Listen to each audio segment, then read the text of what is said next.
Angela, thank you so much for being here today. I am so excited to have this conversation with you. Yeah, me too. Let's do it. I'm pumped. And I feel like we are like already soulmates and besties like from the jump and not never met each other. I feel like Yes. that vibe is on par. So I When like it. you know, right? Yeah, that's what I mean. That's what I mean. I'm here for it. Shout out to the Facebook networking groups that brought us together. I read a little bit about your story and I listened to one of the podcast episodes that you were a guest on. I forgot which one it was, but the one on grief, the grief bully. She's also from Jersey. You got to connect. Yeah, you guys got to connect. Definitely. Absolutely. Yeah. And just to hear your story and the conversation, it really, really intrigued me to get you on my show. So first and foremost, thank you so much for being here. Thank you for agreeing to have this conversation. Anytime I'm able to connect with new people and just hear different stories of how you've been able to turn this ghetto ass life around, I'm here for it. Yeah, because it doesn't ever stop. So you have to be able to have a thick skin and be so fucking rooted in yourself and grounded and vigilant on your vision for yourself, because there's a lot of fuckery, and there's a lot of fuckery with people. There's a lot of fuckery with energy. Everything is out of your control. Everything. That's the only thing that you can't control, right? Yourself. Is yourself, is what you believe, is what you think, is how you show up and how you respond. Anything beyond that is a waste of your time and your energy. We haven't even gotten started, y'all. She's already dropping some gems. See you guys later. See you later. That's the podcast. Oh my God. I am addicted to your energy and I just cannot wait to get to know more about you. So let's just get right into it. For anyone who's meeting you for the first time, let them know, who is Angela Gentile? I am a soul searching badass who is a dreamer, who is a trailblazer and a visionary. And I'm a support system for people who might be behind me. I'm just farther down the road of life. And I'm definitely someone who reaches back. And if I have some tools and if I have created a clearing with my machete in this world, like I'm here to help. And my story of the bullshit and the times that I've gotten knocked down has allowed me to define myself outside of the roles that I play for other people. And I think being in a role of wife or mother or friend or sibling or daughter, all of those things are great. But at the end of the day, who the fuck are you? And I've done this work to be able to define myself outside of those roles. So that is who I am. What I happen to do is I'm an entrepreneur and I run the Sweat Remix wellness brand, which is for trailblazing millennials. And it's a movement platform for people to live outside of the box. We can get real trapped in these societal norms. So if you're looking to break free, we use movement, mindfulness, coaching to help people gain this clarity and courage and align and embody in themselves to be able to take brave action and live epically. Before we continue with this conversation, I love starting off with that question because so many people who come on first start off with what they do. Hi, my name is Leanne and I'm a podcast host of Watch Us Thrive. And then eventually they get into who they are.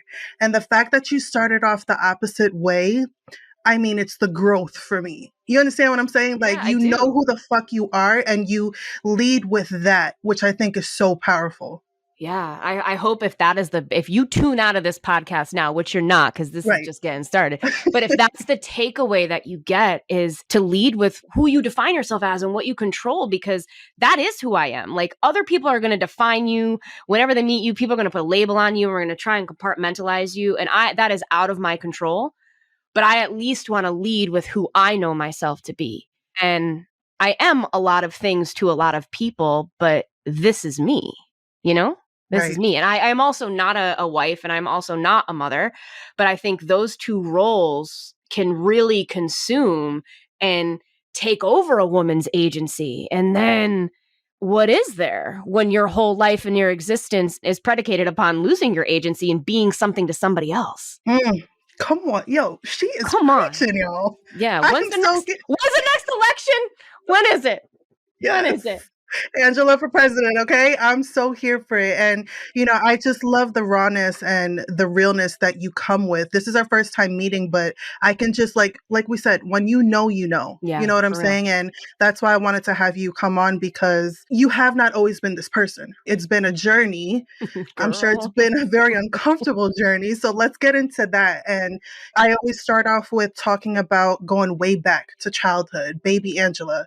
Talk about how life was like for you during that time period. Let's stick with like childhood and teenage. There have been many instances in my life where I have been told not to be this person. I grew up outside of Boston in like mid Massachusetts, and my family, God bless them, they're all doing the best they can. But I am the first in my family to go to college. I'm the first person in my family to own a passport. I'm the first person in my family to live outside of the zip code.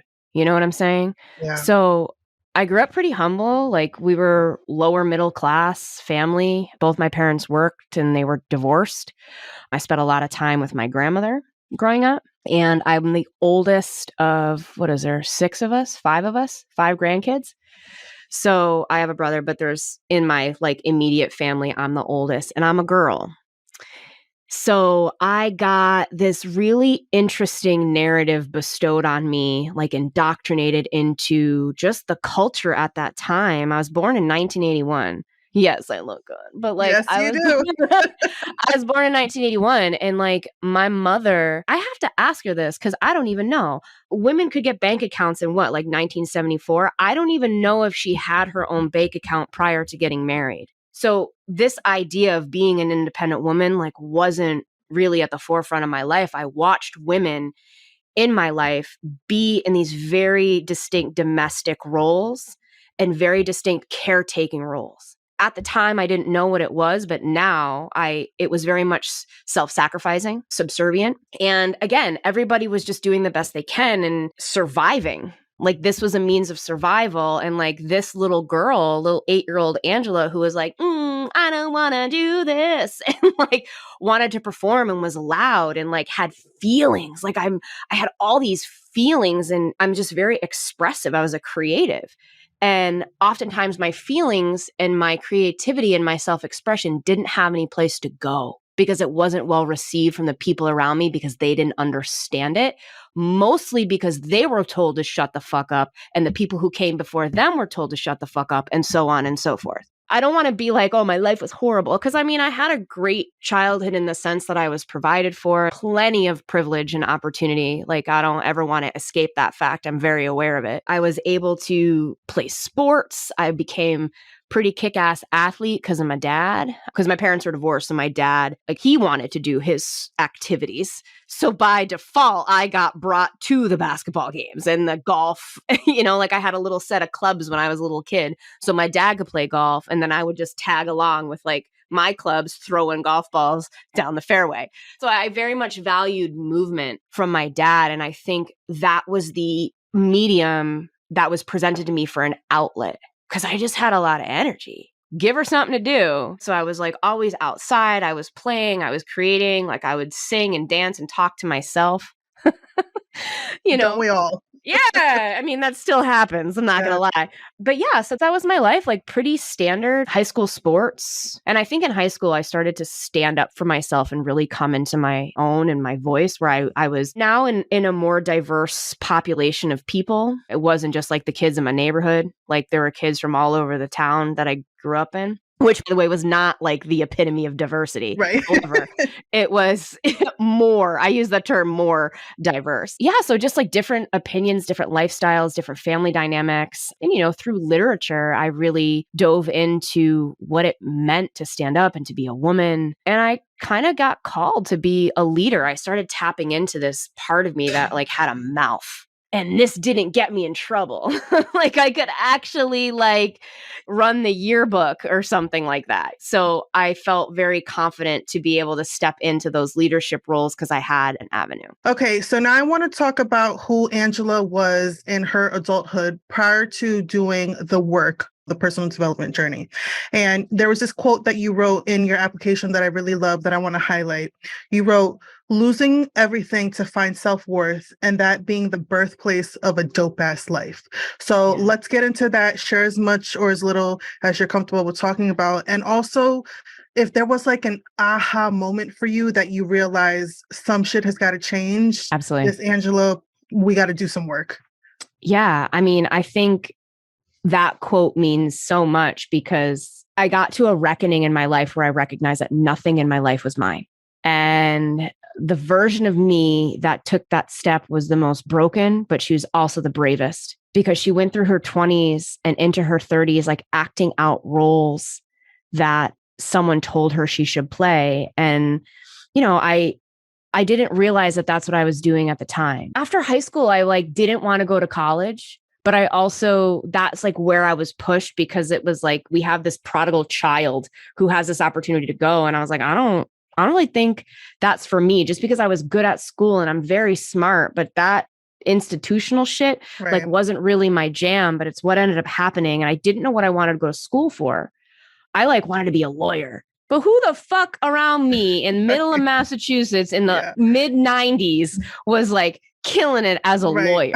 And I just remember going to my guidance counselor and they're like, how about a teacher? Because then when you have babies, it'll be good mother's hours. And I was like, okay, I guess. Like I was looking for guidance and was getting like the top of the crop of what people were aspiring to out here. Like it wasn't bad or good, but that was all that they could give me.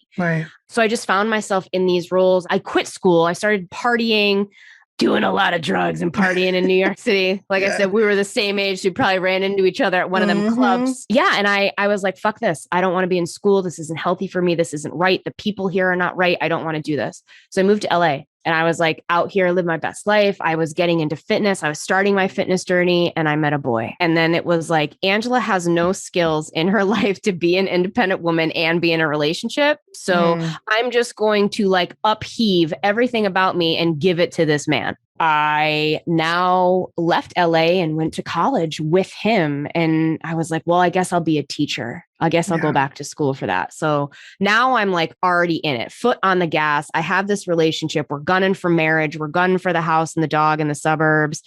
And I'm a teacher and we're living together and we have this whole thing. And I'm just like, I fucking hate this. Everything you in my were checking life, off like all the boxes. Oh, girl. Yeah, all the boxes and then some. And I was like, look at my box checks and like hoping that that external validation of all my box checks would make me feel good. Alas, it did not. It did not. It was compromising me. It was robbing me. And it started to bring out some of the worst traits in me. This is where like the tectonic plates of my trauma started rubbing.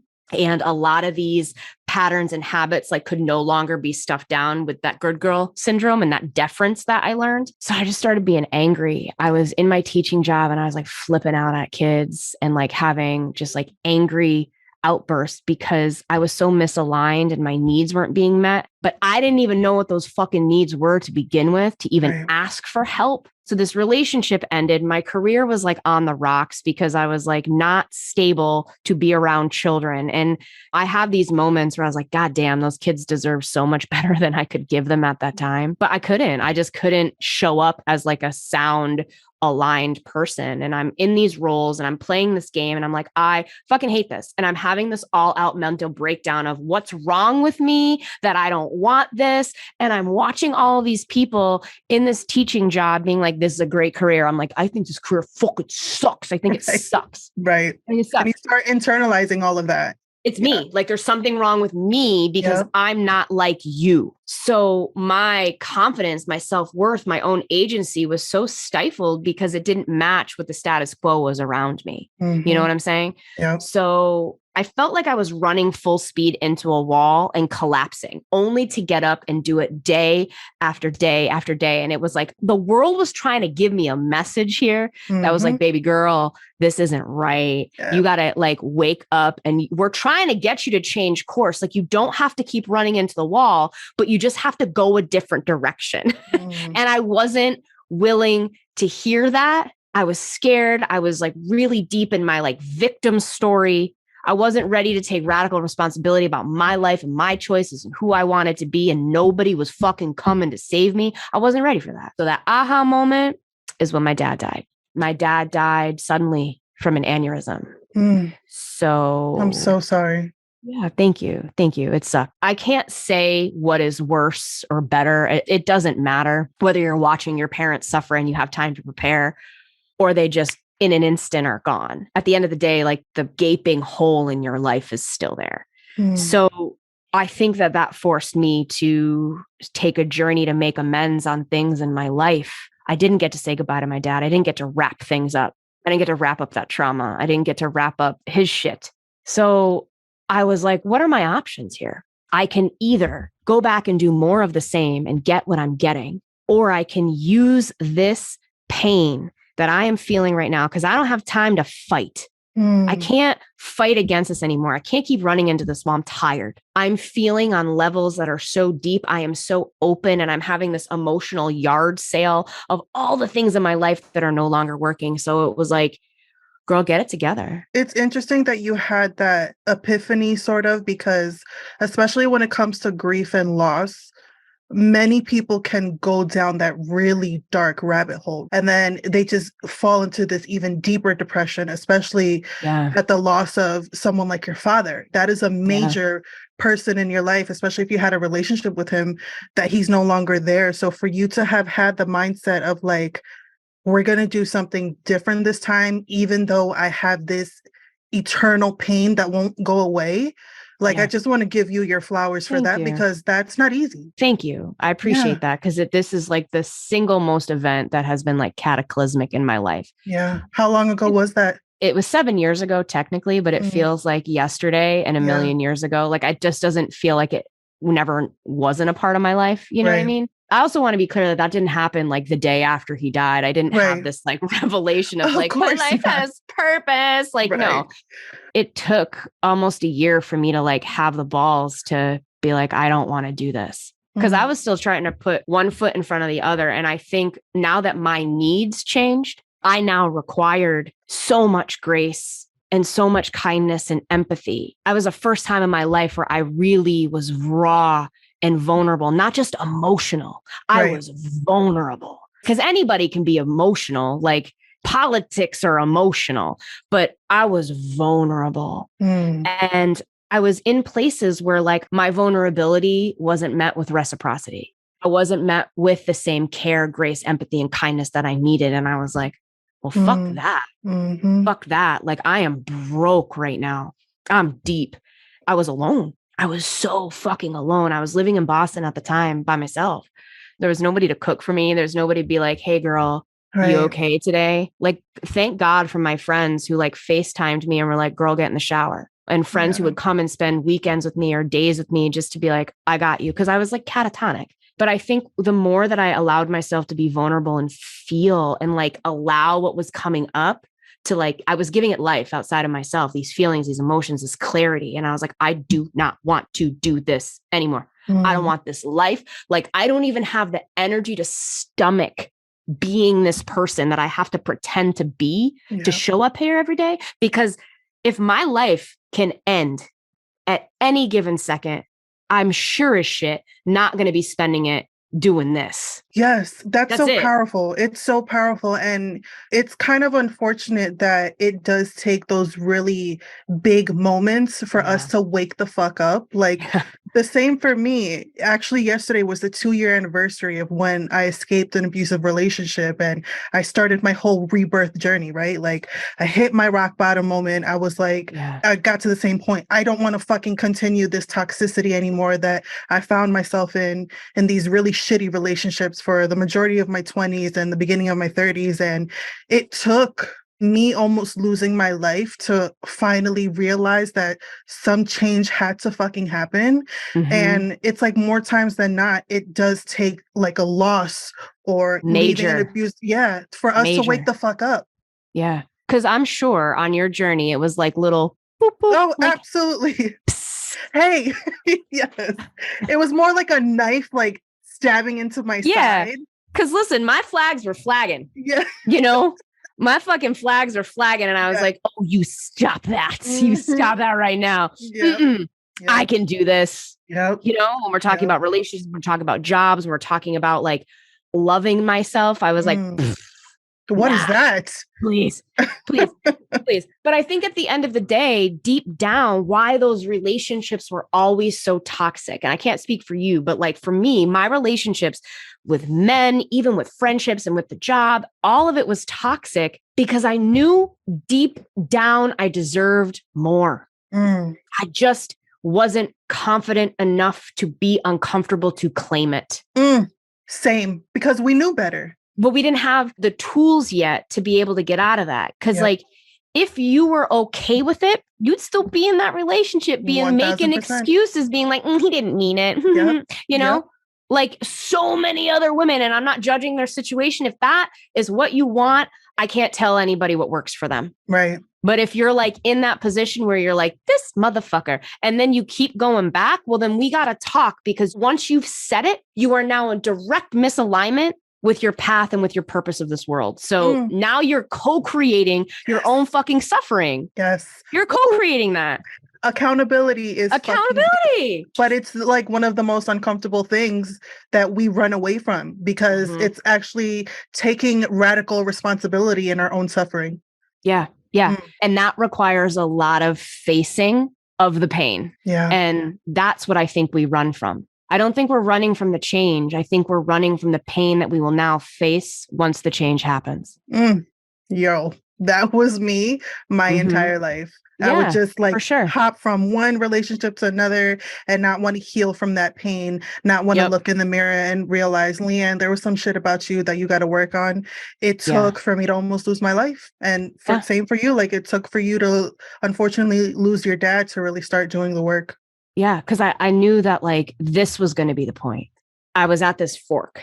And I could see what my life was going to look like had I stayed in these like series of the same dude relationships with these friendships that were predicated on like what I could provide for them, right? What this job would look like, what my life would look like. I could see it. And I'm like having like visceral nausea, like reacting to that. And I was like, I can't. Yeah. And as I found myself day after day getting stronger and putting one foot just more grounded in front of the other through my grief. Like I fucking survived that. I survived that. Please. Anything that I face after this, if that didn't kill me. You can't tell me shit. You can't tell me shit. Because like I wanted to die. I wanted to take my own life. Many a times I was like, what's the point? I'm never going to smile. I'm never going to laugh. Like I am gutted. And I was like, I got up another day. Yes. I got up another day to do it again. So quit the job, fine. Be broke, fine. Right now, I left my life in Boston after 15 years and I moved back home into the childhood shitstorm cycle trauma that I left 22 years ago. Didn't break me. Do you know what I mean? Like, I got this. I got this. I feel you. I feel you so much. And this is why I always starting off the conversation with the heavy.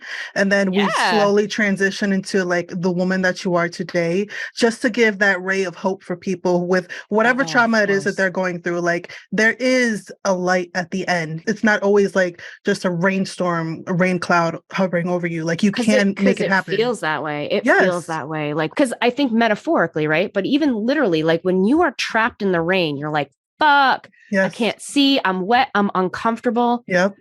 And it passes. Yep. Always. It passes. And I don't know if anybody surfs or you by the shore, the Jersey Shore. No, but I do like the beach. Yeah. So like when you're surfing or you're in the water, like you don't stand like this when the wave comes at you, you run head first and dive through it. And you let the wave pass over you. And I think that that's how we have to approach the shit that's scary. You have to let it wash over you and you have to just allow the discomfort of like, okay, I can feel the rumbling over me, but I'm gonna be okay. I'm gonna sit here for a second, 1 more second, 2 more seconds, 10 more seconds, and I'm gonna be okay. But we do a lot to avoid that. And then we wonder, well, I just stood there and I tried to face it and I was like resolute and I got knocked over and I don't understand why that happened, because that's not working. That's not the skill set that we need to be able to get through this into the other side, because that's an active energy. It's oppositional energy. You like hands on your hip facing the wave. the calm energy, the grounding energy, the healer energy in you surrenders. You have to surrender. And that's letting go of that control that we talked about earlier, right? That's so uncomfortable. But if you really want to get through, not over. You understand what I'm saying? You got to surrender. You have to. So much. And I think anyone listening, like, this part of the conversation is heavy. And if there's anything that I said, like, let this be a little page in your survival guide, and let this be the ray of hope that, like, there is an opportunity for healing and growth in life. And, like, my life has changed so much in these past 7 years that, like, I don't look the same.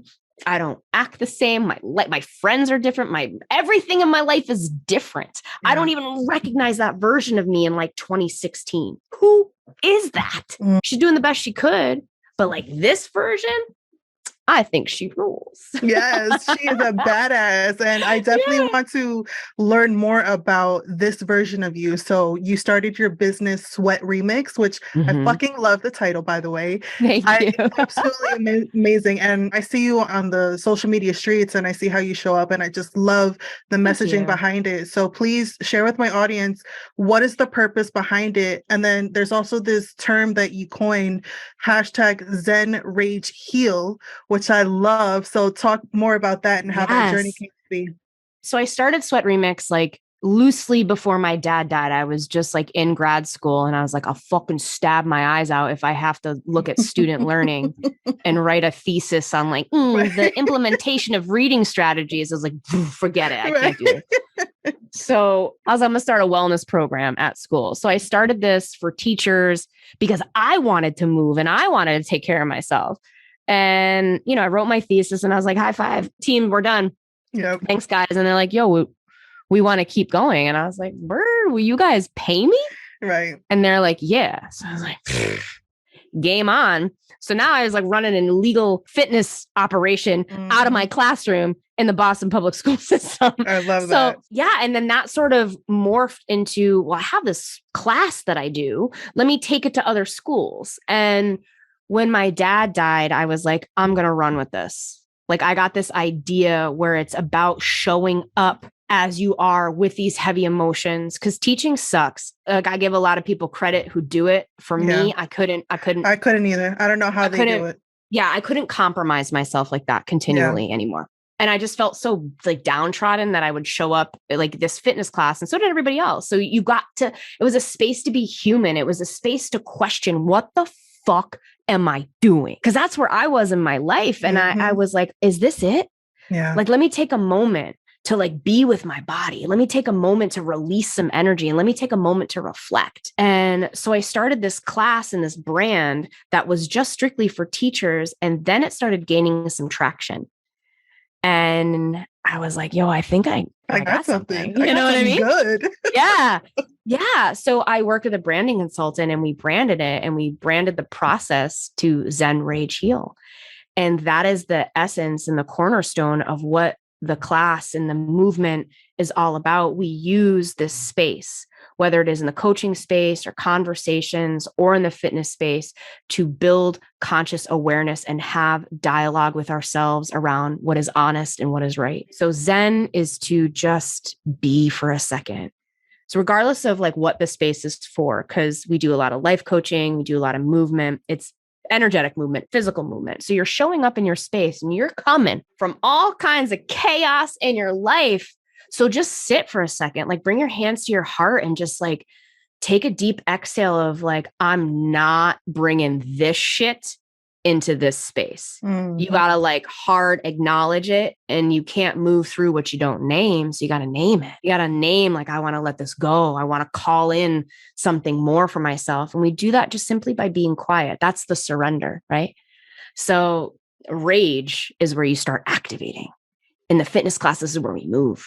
That stale energy, you got to shake that shit out. Toxic energy that stays in your body causes so much chronic illness and stress and inflammation in your body. It is cancer waiting to happen.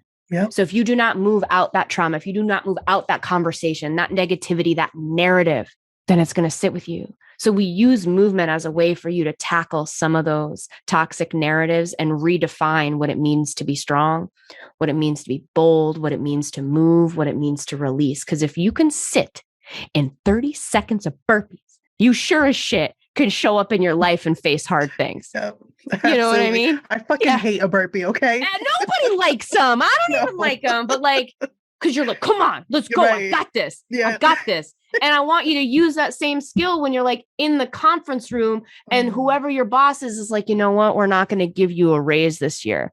And you're going to be like, I fucking got this. And be like, well, yeah, you are. And here's why. Yeah. You know, and you're going to advocate for yourself in a way that mirrors and mimics the same way that you show up to do that burpee. The more you practice it in the safe container, the easier it becomes. And then after we move, after we're like, woo, we did that. Reflect on it.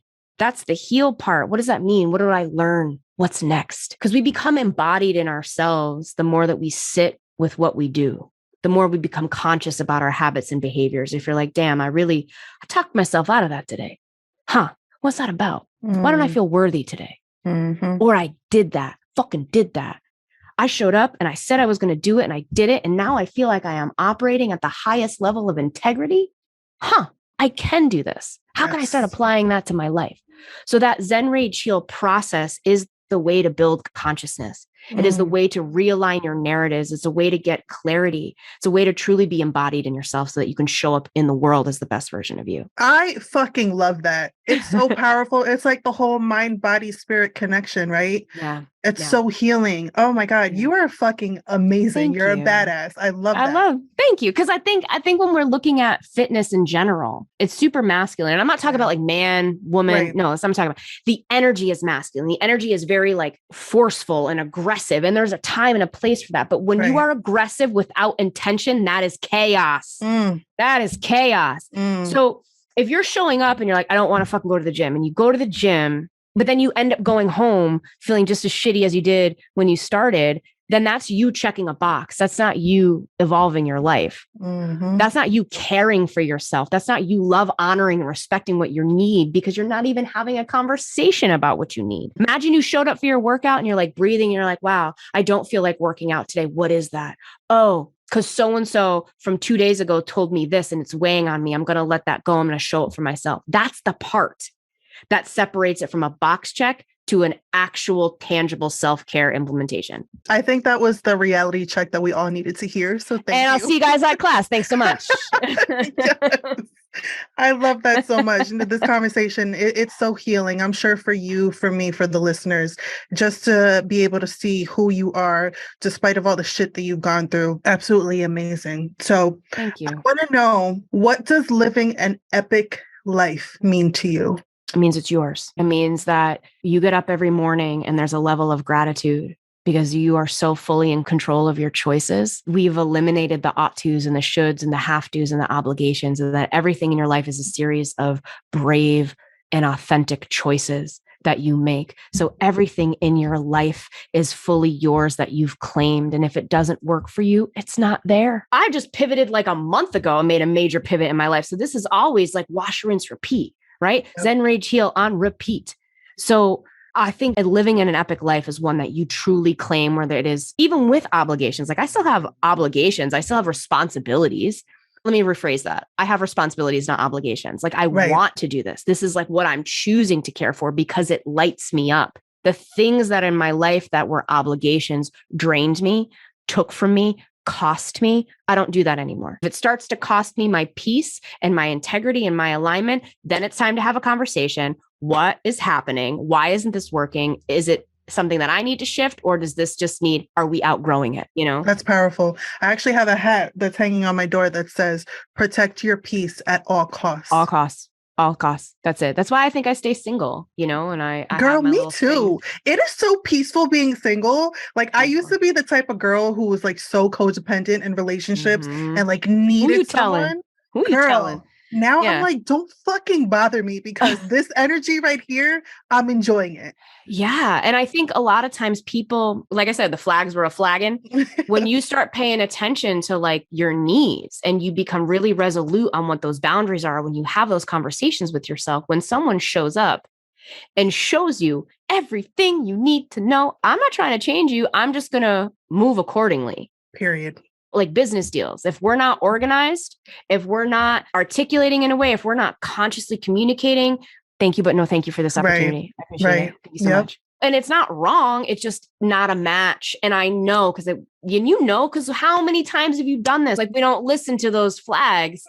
And the more that you do it, the more it's not wrong. It's not bad. You're just like, okay, I know how this goes. And I know if I like hang on to that potential and I go after like what it could be and don't acknowledge what it is, then I know exactly how that's going to turn out. And it's going to end up compromising who?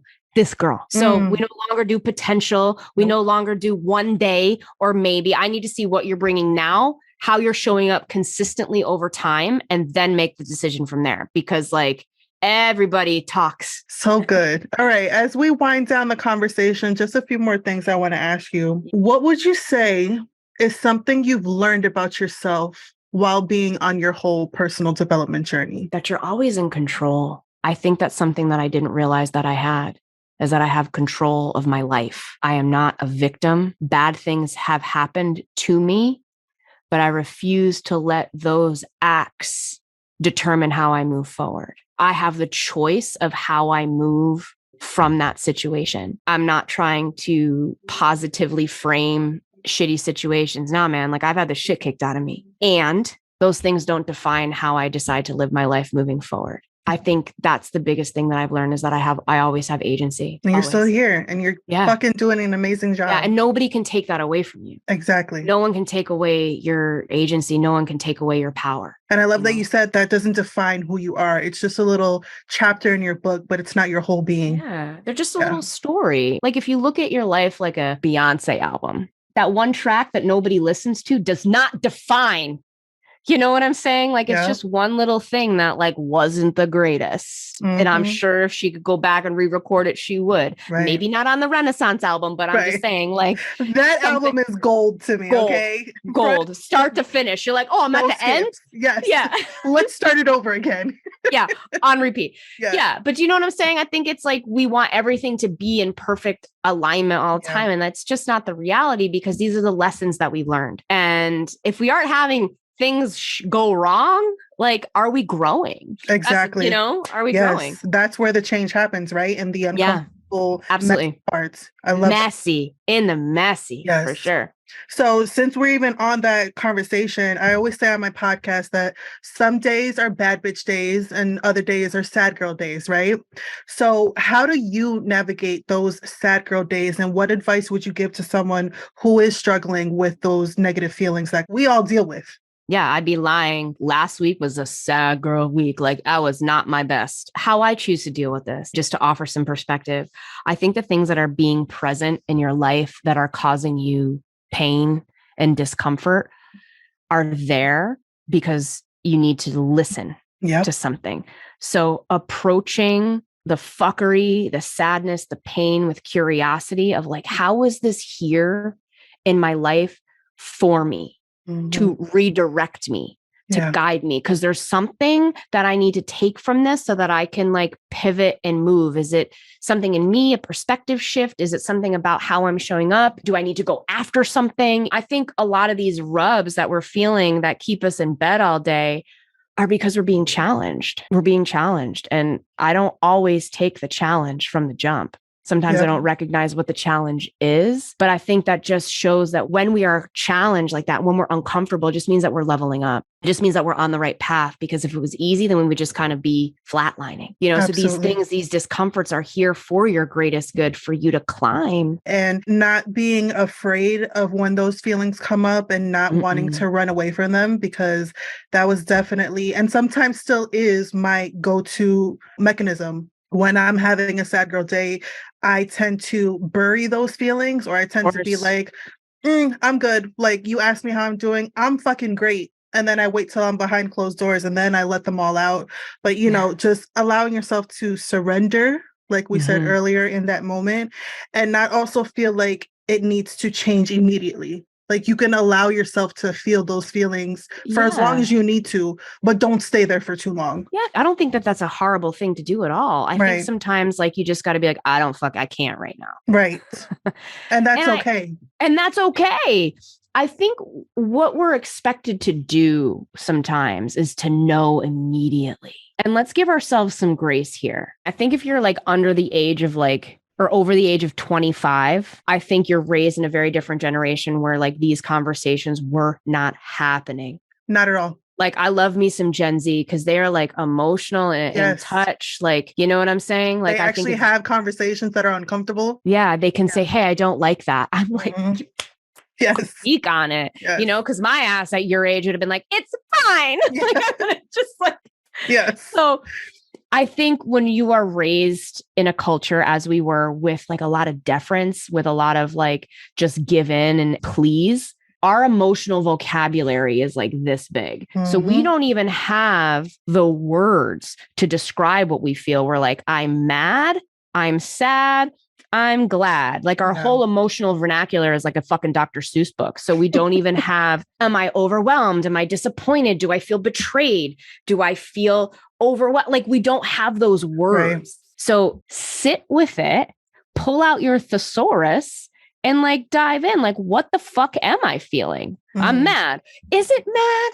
No, I feel betrayed. I feel lonely. I feel scared. Like those are deeper conversations that actually can have solutions. Right. I love this conversation so much. Since you're on the Watch Us Thrive podcast, tell me your definition of thriving. I think it's honoring. It's having good conversations and getting curious with yourself. And if you are on the beginning of your journey or in the middle of your journey, you feel like you're like climbing up another hill, always curiosity of what do I need? What do I want? And to have a lot of integrity to make sure that your words, actions, thoughts, and whatever else you're consuming align to provide those needs for you. So thriving, I think, is being in a place where you're in a real integral state of what I say, what I do, what I think, what I feel, what I need, all harmoniously are syncing up together. And that happens with a lot of curiosity, that has with a lot of moving, that happens with a lot of pivoting, trauma. A lot of, yeah, for sure. Because I think that trauma can be powerful because that tells us what we don't fucking want. And it kind of clears out a little bit for us to start having a conversation. Well, that didn't work, but what does it look like? What do I want? What will make me feel good? And start moving towards that. You know, that's where you thrive. So powerful. And you're absolutely thriving out here. I see you, sis. You are killing it. You too, girl. This conversation. Thank you so much. So whatever age pops up for you when I ask you this question, go back to your childhood. Being who you are today, with all the shit that you've gone through, what is one piece of advice you would tell baby Angela? Slow down and breathe. And you don't have to do this. And again, it comes back to, what do you want? Baby Angela did a lot of shit that made everybody happy. She compromised herself at the expense of her dreams, of her goals, and is finally at almost 42 years old in a place to be like, I don't do that anymore. So I think I would tell her to just stop and breathe. You don't have to do this. And like, ask her what she wants. Ask her what she wants. And I'd sure as shit give her a big ass hug and be like, you're brave. And tell her you love her. I love her. Oh my God, I love her. I love her so much. I love her in ways that I don't think that she can understand. I can. I don't think she can though. Oh my gosh. This conversation is so beautiful. All right. Final question. Drum roll. Yes, it's a good one. In the far future, when you're no longer on this living earth, someone needs to sit down and write about Angela. What do you want them to say about you? She was fucking badass, that she did it, that she said she was going to do it and she did it. Like she stuck to her guns, like no matter what people told her that she was capable of, she believed something different and she was unstoppable. I mean, I couldn't think of a more perfect way to end this conversation. I know so many people are going to want to know more about you and follow you. So please plug in your social media, your website. What do you have to offer so we can get more of your amazing, beautiful energy? Well, first of all, Thank you. And I hope that anything that I said like struck a chord and a nerve. Just stay connected. Just stay Absolutely. connected. There's so many ways that like people can tap into the community. You can work with me just in fitness, or if you want to dive a little bit deeper into the Zen Rachel process and into your personal development, you can come join me for fitness and life coaching. So there are two different ways that you can kind of like get connected with your girl here. And you can follow me on all social media on Facebook, Instagram, and the TikTok. Yep, on Sweat Remix. I swore I was like, this is stupid. That's for Me kids. too. I'm not doing Fucking love me some TikToks. I'm out here dancing. My For You page is so lit. lit. Yes.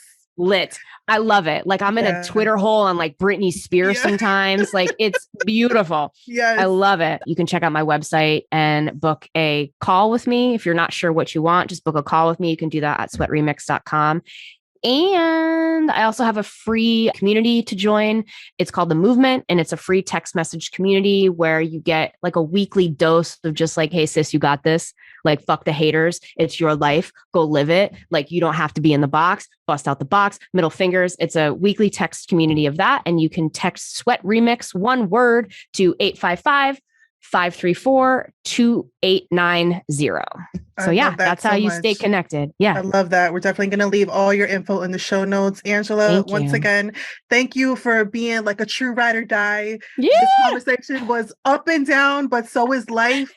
So many amazing nuggets that I know my audience is just gonna just hold on to and just know that they can also thrive and live this beautiful life despite of the shit that they've gone through. And you are the epitome of that type of person. So thank you so much for being here today. Thank you. And thank you for creating the space to make it all happen. I hope to hear from everybody. All right. Thank you so much. Thank you.